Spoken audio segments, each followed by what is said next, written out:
और अनुज प्रताप सिंह के साथ आज हमारी टीम ये रीवा जिले में है। यहाँ से रायपुर कस्बा थोड़ी दूर पर है और हमारे बीच में ये देख रहे हैं बिल्कुल देश के पूर्व सैनिक और गणतंत्र दिवस 77वीं वर्षगांठ। इस साल अपना पूरा भारतवर्ष गणतंत्र दिवस की 77वीं वर्षगांठ मनाने जा रहा है। आइए हम इन सैनिकों से जुड़ते हैं कि इनका क्या कहना है गणतंत्र दिवस के बारे में, सीधे उनसे जुड़ते हैं। मैं संतोष सिंह परिहार, रिटायर फौजी। पहले तो मैं JN24 चैनल को बहुत बहुत धन्यवाद करता हूं। बहुत बहुत धन्यवाद संतोष जी आपका कि हम सैनिकों की बात को रखने का मौका दिया और गणतंत्र दिवस की ढेर सारी शुभकामनाएं देता हूं आपके चैनल को और पूरे देशवासियों को गणतंत्र दिवस की ढेर सारी शुभकामनाएं देता हूं। हमारे देशवासियों को ज्ञात ही है कि आज के दिन हमारा संविधान लागू हुआ था। इसी के उपलक्ष्य में मैं अपने सैनिकों के लिए कुछ बातें रखना चाहता हूं। तो मेरा आग्रह है मध्य प्रदेश के CM साहब, रक्षा मंत्री साहब, देश के आदरणीय प्रधानमंत्री साहब, मेरा कहना इस प्रकार है कि हमारे जो भी सैनिक हैं, चाहे जहां भी वो ड्यूटी पे तैनात हैं, बॉर्डर में या कहीं पीस एरिया में या फील्ड एरिया में, उनके कुछ निजी काम हैं जो कि वो निजी काम से परेशान रहते हैं। जैसे वो चाहे उनके घर का कोई किसी प्रकार का मैटर हो, चाहे राजस्व का हो, प्रशासनिक मैटर हो, किसी भी विभाग का मैटर हो, वो इस चीज से हताहत रहते हैं और मेंटली और फिजिकली दोनों तरीके से वो अपने ड्यूटी में सही पूर्ण रूपेण से अपना ध्यान नहीं लगा पाते हैं। तो मेरा आग्रह है अपने मध्य प्रदेश के CM साहब, रक्षा मंत्री साहब और प्रधानमंत्री साहब से कि सैनिकों के लिए कुछ ऐसा रूल रेगुलेशन बनाया जाए जो कि उनके निजी काम का उद्धार हो और सही दिशा मिले उन्हें और अपने ड्यूटी में पूर्ण रूपेण वो ध्यान दें, चाहे वो किसी प्रकार का भी काम हो। मैं एक चीज और कहना चाहता हूं कि हमारे जो शहीद सैनिक हैं उनके सम्मान के लिए हमारे राज्य नेता जो हैं पूरा शासन प्रशासन का अमला लेके उनके सम्मान में, शहीद के सम्मान में पहुंचते हैं, बड़ी अच्छी चीज है। लेकिन मेरा एक अनुरोध है, आग्रह है अपने प्रधानमंत्री साहब से कि इन बातों को ध्यान में रखते हुए कि हमारे को जीवित में सम्मान मिले, शहीद होने के बाद सम्मान न मिले, जिससे हम अपने जीवित समय में खुशहाल जीवन यापन करें और अपने परिवार को खुशहाली की ओर अग्रसर करें। मैं अपनी बातों को विराम देता हूं। जय हिंद, जय भारत। मैं हवलदार शिवेश कुमार और विगत वर्ष मैं 1 साल हुए रिटायर हुए, सेवानिवृत्त हुए। सेवानिवृत्त होने का मेन कारण था राजस्व विभाग में समय पर न्याय न मिल पाना। राजस्व विभाग की हेरफेर से गढ़ थाना में हमारे जो पारिवारिक लोग हैं उनके ऊपर 420, 467, 467, 471 का अपराध कायमी हुई, लेकिन उन्होंने उसे परिवारवाद बनाकर कोर्ट में प्रस्तुत कर दिया। यदि ये मामला संज्ञेय था तो इसको उन्हें रजिस्टर्ड करके और हमें न्याय दिला करके उन्हें अपराध में शामिल करना चाहिए। अब जिस टाइम मैं इस केस को झेल रहा था और ये गतिविधियां थी, उस टाइम में एक दूरस्थ क्षेत्र जिसको हाईअल्टीट्यूड बोलते हैं और काफ़ी एक तो चुनौतीपूर्ण स्थान था और ऊपर से ऐसा मानसिक तनाव, और जिस कारण से काफ़ी कुछ समस्याएं हुई और मजबूरन मुझे सेना से सेवानिवृत्त होना पड़ा। नहीं, आज मैं सेना की पूरी नौकरी करके आता और मैं नहीं, कुछ और हमेशा ऐसे सैनिक हैं जिस बात पे सरकार का बिल्कुल भी ध्यान नहीं जा रहा है कि ये 17 साल और 16 साल में क्यों एक सैनिक देश सेवा से सेवा मुक्त होकर आ रहा, क्या परेशानियां हैं, क्या दिक्कतें हैं।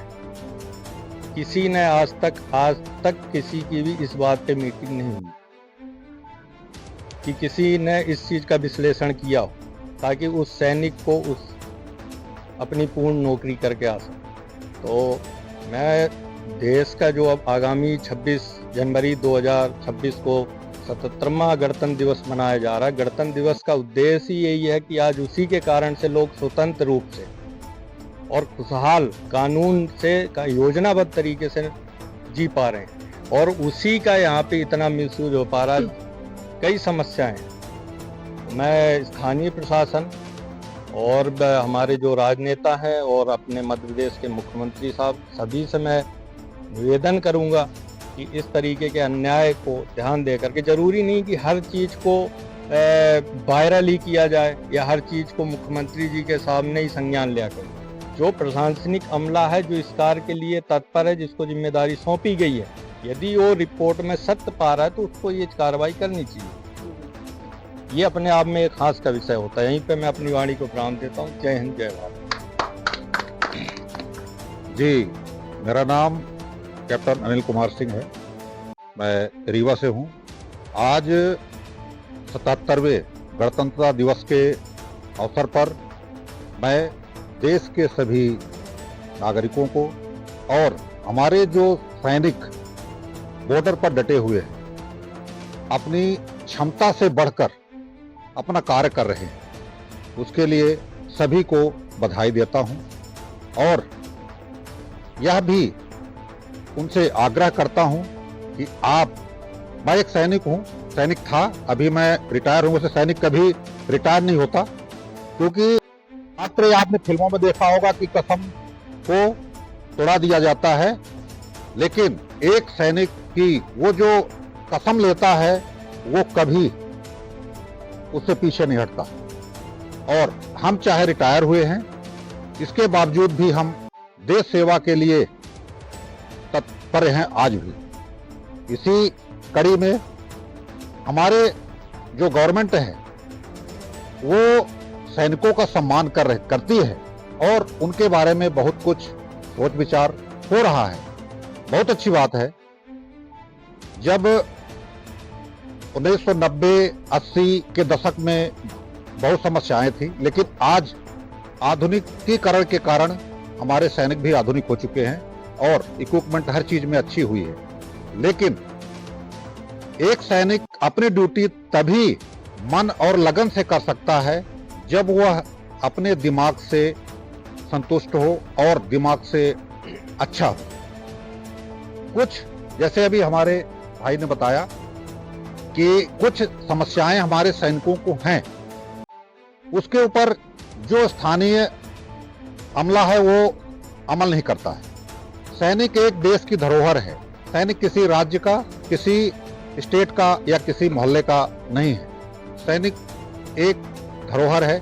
इसलिए जो भी वहाँ की गवर्नमेंट होती है वो उसकी महत्वता को अगर समझती है तो आगे की कार्रवाई करती है। पर बहुत सैनिक हमारे बेचारे, चाहे वो राजस्व का हो, फैमिली मैटर हो या और भी कोई ऐसी बहुत समस्याएं हैं जिससे वो जूझ रहा है। तो हमारे जो प्रशासनिक अधिकारी किसी भी स्टेट के हैं, उनसे सबसे यही आग्रह है कि आप सभी अगर एक सैनिक की यहाँ मदद करेंगे तो वहाँ बॉर्डर पर अपनी क्षमता से ज्यादा मेहनत करेगा और देश की रक्षा, भारत माता की रक्षा करेगा। एक बार सभी को दोबारा मैं इस गणतंत्र दिवस की हार्दिक शुभकामनाओं के साथ और अपनी वाणी को विराम देता हूं। जय हिंद, जय भारत, वंदे मातरम।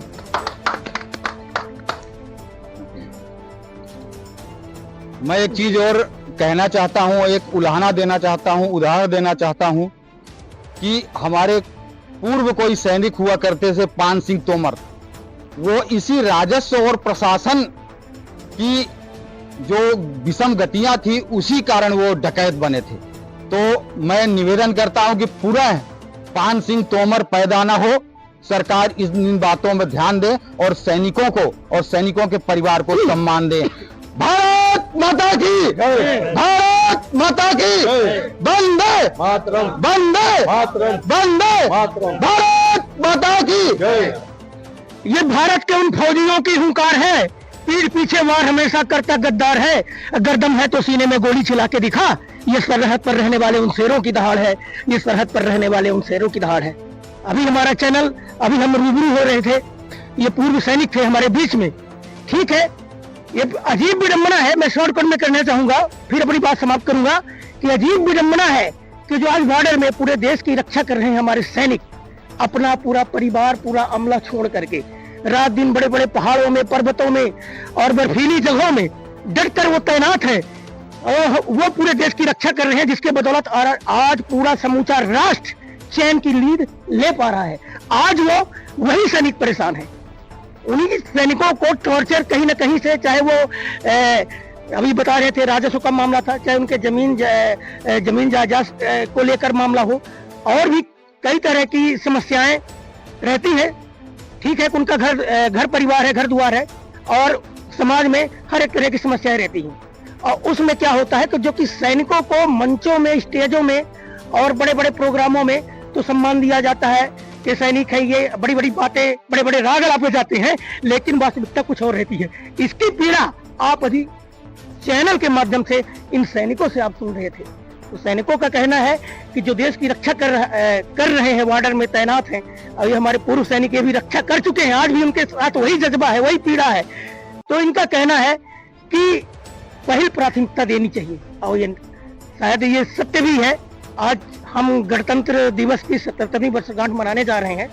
संविधान में कानून बने हैं, नियम बना है, सब कुछ बना है, लेकिन सैनिक अछूता है, जो कि भारत सरकार चाहे हो या कि चाहे मध्य प्रदेश सरकार हो, विशेष ध्यान रखना चाहिए कि सैनिकों को पहली प्राथमिकता देनी चाहिए। यदि कहीं पर वो परेशान है, कहीं पर दिक्कतें आ रही हैं, तो उसको आगे आना चाहिए, और सैनिकों का जो काम नहीं हो रहा वो काम होना चाहिए, करवाना चाहिए। ये विशेष ध्यान रखना चाहिए। ये पीड़ा भी आप सैनिकों से जुड़ा था, और उन्होंने गणतंत्र दिवस के चैनल के माध्यम से बधाई दी, आपने सुना ही होगा, और अपनी पीड़ा भी व्यक्त की। और लास्ट में इन्होंने ये कहा कि इतना जलील, इतना परेशान न किया जाए कि लास्ट में कि ऐसा हुआ। अपनी उदाहरण में देखा कि होता क्या है कि जब आदमी बेबस हो जाता है, तब क्या होता है कि वो हथियार उठाता है, और उसका उदाहरण है कि पान सिंह तोमर की पुनरावृत्ति न हो। बने रहिए JN24 न्यूज के साथ। चैनल को लाइक एवं सब्सक्राइब जरूर करें। जय हिंद, जय भारत।